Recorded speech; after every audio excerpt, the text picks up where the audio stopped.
Hindi ko na matandaan kung kailan ako nagsimulang matakot sa huling biyahe. Dati, wala naman akong pakialam sa mga tren, bagon o istasyong halos wala ng tao.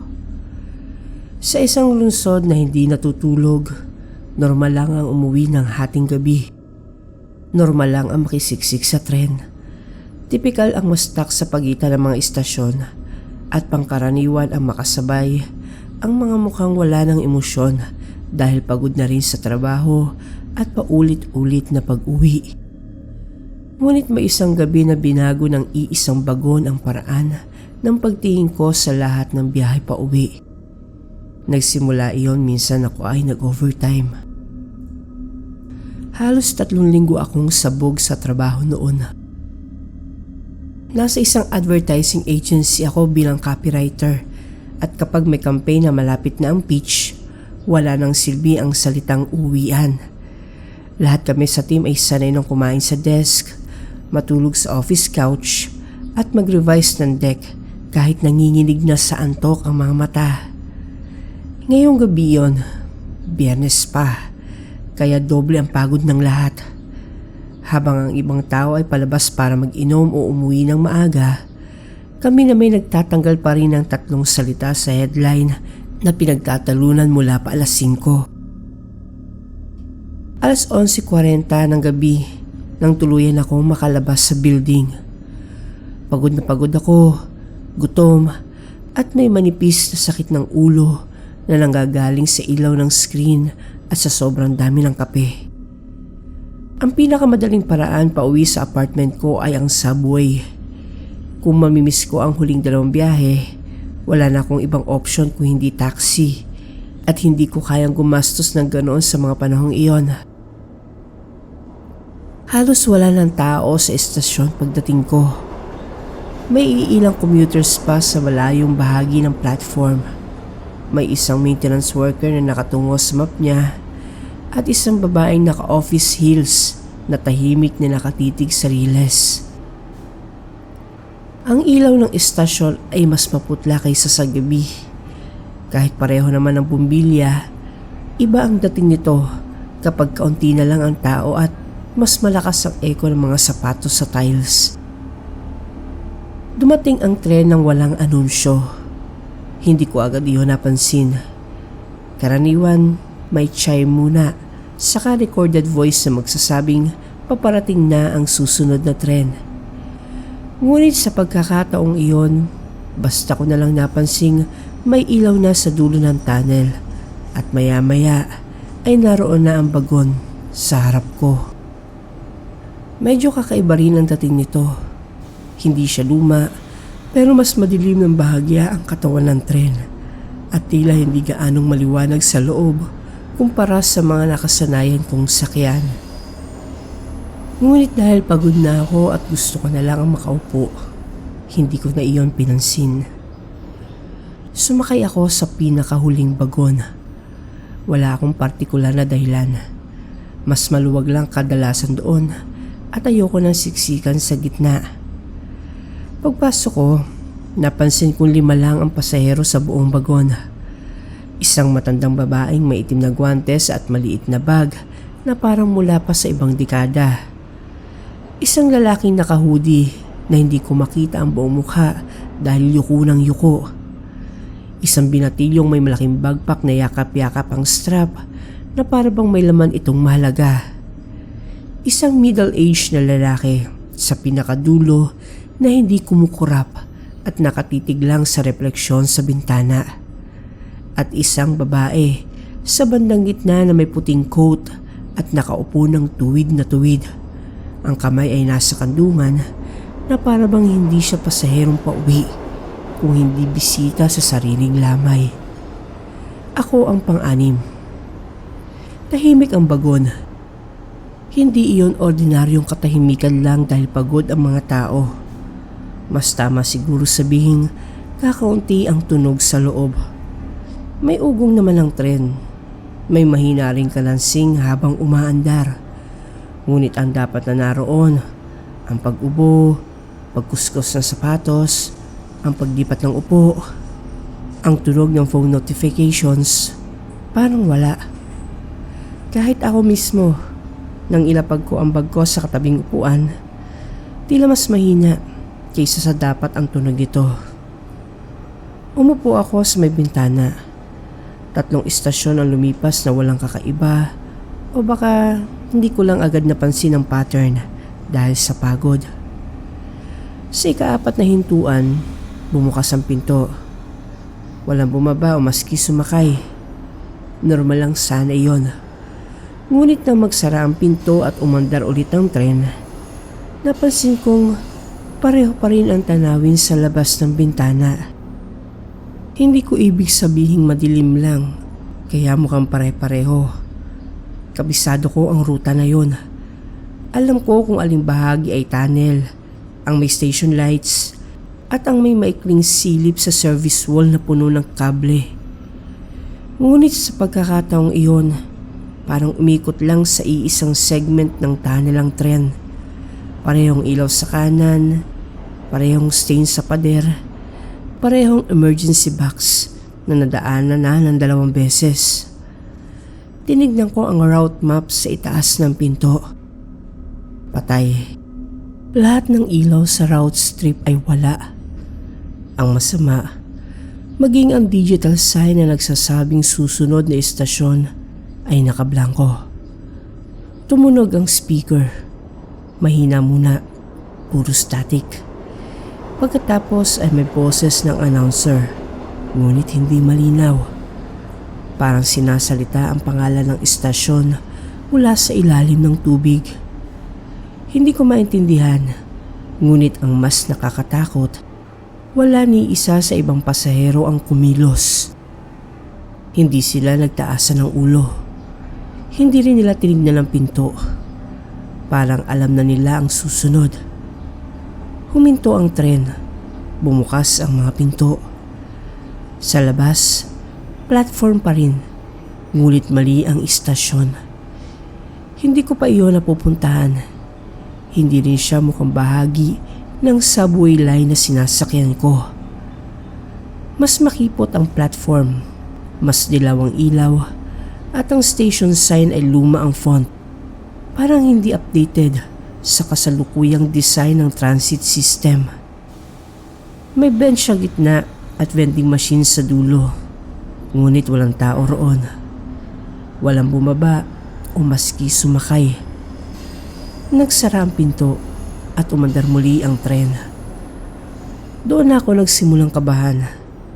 Nilabas ko ang phone ko para tignan ang oras. 11:58 p.m.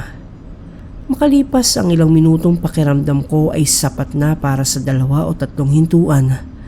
Tinignan ko ulit. 11:58 pa rin. Sinubukan kong i-restart ang phone. Pareho pa rin. Maya-maya, biglang nagsalita ang matandang babaeng nasa kabilang dulo ng bagon. Hindi niya ako tinignan. Nakatitig lang siya sa pinto sa kanyang harapan. "Pangatlo na dapat bababa," sabi niya ng mahina. Akala ko sa sarili niya iyon. Ngunit pagkaraan ng ilang segundo, lumingon sa akin ang binatilyo may backpack at tumango na parang sumasang-ayon. Doon ako tuluyang nanlamig. Teka lang, anong line ba ito? Walang sumagot. Maging ang matandang babae ay bumalik lang sa katahimikan. Ngunit may kakaiba sa mga mata niya. Parang may awa na pilit itinatago. Ang lalaki na nakahudi ay hindi pa rin umaangat ang mukha. Ngunit sa refleksyon ng bintana sa likod niya, kitang-kita kong nakatingin siya sa akin. Huminto ulit ang tren. Muli sa parehong platform. Parehong dilaw na ilaw. Parehong vending machine. At parehong walang tao. Ngunit sa pagkakataong ito, may napansin akong dagdag. Sa station sign, sa maliit na English text sa ibaba ng Japanese characters, may nakalagay, "Last return stop." Hindi ko iyon nakita kanina, o baka naman wala pa iyon kanina. Pagbalik ko ng tingin sa loob ng bagon, Napansin kong nag-iba na ang ayos ng mga pasahero. Hindi sila lumipat ng upuan na pisikal kong nakita. Ngunit hindi na sila nasa eksaktong pwesto na naaalala ko mula noong sumakay ako. Ang middle-aged na lalaking nasa pinakadulo ay mas malapit na sa akin ng isang row. Ang babaeng nakaputing coat ay nasa aisle seat na imbes na sa may bintana. At ang binatilyong may backpack ay nakatayo na malapit sa pinto. Hindi ako makapaniwala sa nakikita ko.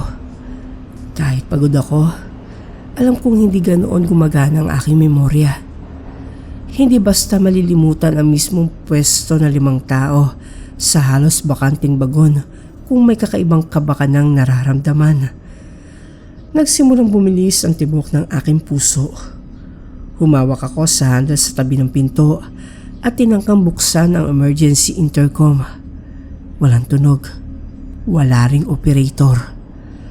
Tanging sarili kong mahinang paghinga lang ang bumabalik sa speaker na para bang nakikinig ang aparato sa dibdib ko. Mula sa likod ko, may narinig akong mahinang boses. Kapag hindi ka bumaba ngayon, iba na ang uuwi. Hindi ko agad ito nalingon. Dahan-dahan ko munang tinignan ang refleksyon sa salamin ng pinto. Nakatayo sa likod ko ang lalaking naka-hoodie. Mas malinaw na ang mukha niya sa refleksyon. Ako.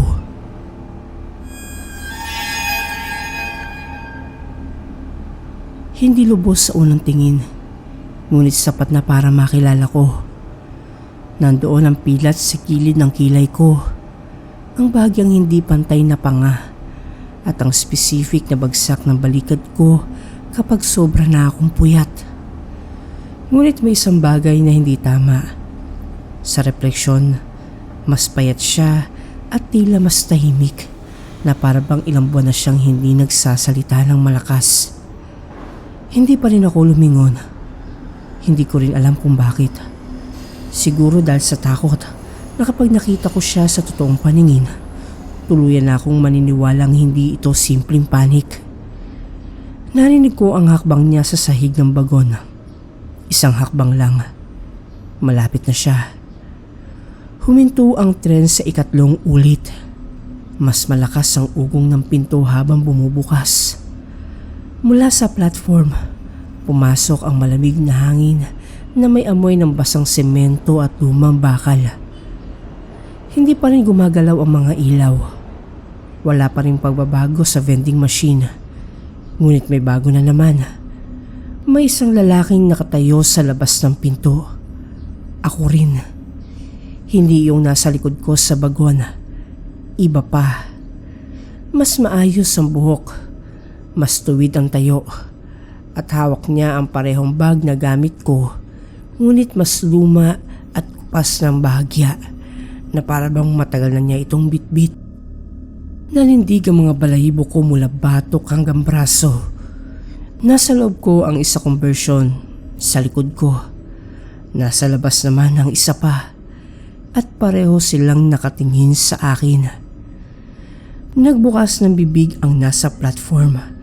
At kahit hindi ko halos marinig dahil sa ugong ng tren, alam kong boses ko rin ang gamit niya. Pangatlo ka na. Biglang tumayo ang matandang babae at bumaba ng tren.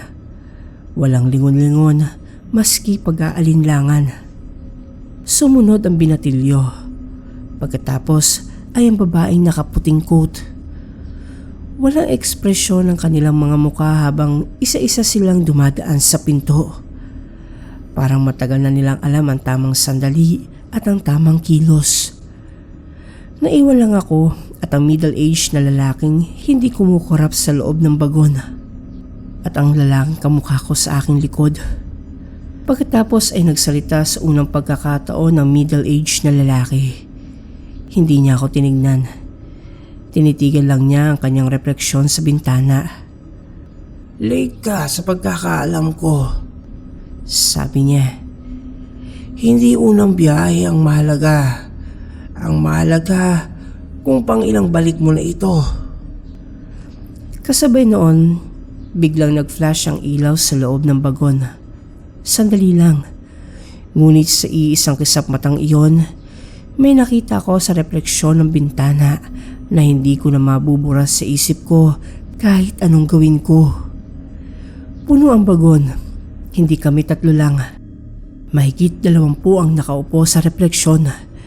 Lahat tahimik at nakaharap sa akin. At sa halos lahat ng muka, may kung anong bahagi kong hawig. Sa isa, sa mata ko. Yung isa, ilong ko. Sa isa naman, hugis ng bibig ko. Parang magkakaibang bersyon ng iisang taong hinati-hati sa iba't ibang pag-uwi. Pagbalik sa normal na ilaw, 3 na lang ulit kami. Ako, ang lalaking hindi kumukurap, at ang kamukha ko sa aking likuran. Doon ko na nagawang lumingon. Oo, siya nga. Walang duda. Kaharap ko ngayon ang sarili ko. Mas maputla, payat, at may mga matang sobrang tahimik na parabang matagal nang naubos ang gulat. Wala siyang puot sa tingin. Wala ring pagmamadali. Mas nakakatakot nga siguro kung may galit siya, pero wala. Ang nasa mukha niya ay pagod na pagtitiis. Tinanong ko siya, bakit ako? Huminga muna siya ng malalim na parabang matagal na niyang pinili ang mga salitang sasabihin. Dahil noong una, ikaw ang hindi bumaba. Sagot niya. Hindi ko maintindihan. Gusto kong sumigaw na never ko pa itong naranasan. Na ngayon lang ako sumakay sa maling bagon.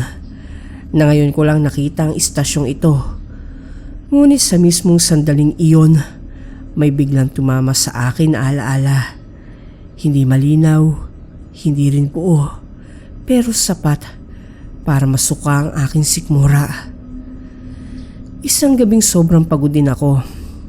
Isang tren na halos wala ng tao. Isang estasyong hindi ko pinansin dahil inakala kong mali lang ang anunsyo.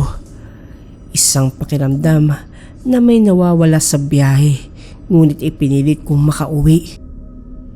Hindi ko alam kung totoong alaala iyon o kung ipinapasok lang niya sa isip ko. Ngunit nang tumingin ako sa sarili kong bag, may napansin akong bagay na hindi ko pa nakita buong gabi. Sa zipper pocket sa harap, may maliit na paper ticket. Hindi na gumagamit ng ganoon ang subway line na iyon sa pang-araw-araw kong biyahe. IC card na lagi kong gamit. Ngunit naroon ang ticket. Ito ay luma, kupas, at may tatak na halos hindi na mabasa. Ang malinaw lang ay ang isang linya sa ibaba. Validated on return. Mula sa speaker ng bagon, muling tumunog ang anunsyo. Hindi ko pa rin maintindihan ang lahat. Ngunit malinaw ang huling English line sa pagkakataong iyon. Final boarding for unresolved passengers. Unti-unting napaatras ako sa pinto. Ang doble na nasa likod ko ay hindi gumagalaw. Ang lalaking nasa platform ay naghihintay lang. At ang middle-aged na lalaki sa dulo ay bahagyang tumayo na parang tapos na ang oras niya sa upuang iyon. Doon ko ginawa ang tanging alam kong gawin. Tumalon ako palabas ng bagon. Hindi ko alam kung tama ba o mali ang pinili ko. Ngunit mas pinili kong humawak sa isang konkretong galaw kaysa mabaliw sa pag-iisip ng kung alin sa aming tatlo ang dapat manatili. Paglapag ko sa platform, muntik akong madapa dahil sa bigat ng bag at sa hindi pantay na tiles. Paglingon ko, bukas pa rin ang pinto ng bagon. Sa loob, nandoon ang doble ko. Nakatayo sa dating pwesto ko at nakatingin palabas sa akin. Sa likod niya, ang middle-aged na lalaki ay hindi na taong estranghero. Ako rin siya na mas matanda lang, mas pagod, mas manipis ang buhok at mas malalim ang guhit sa ilalim ng mga mata.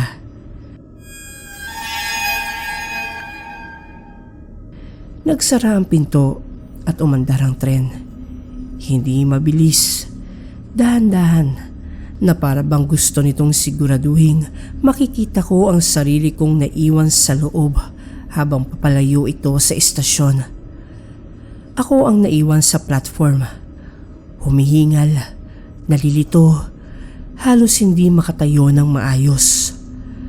Sa unang tingin, walang kakaiba sa istasyon bukod sa katahimikan.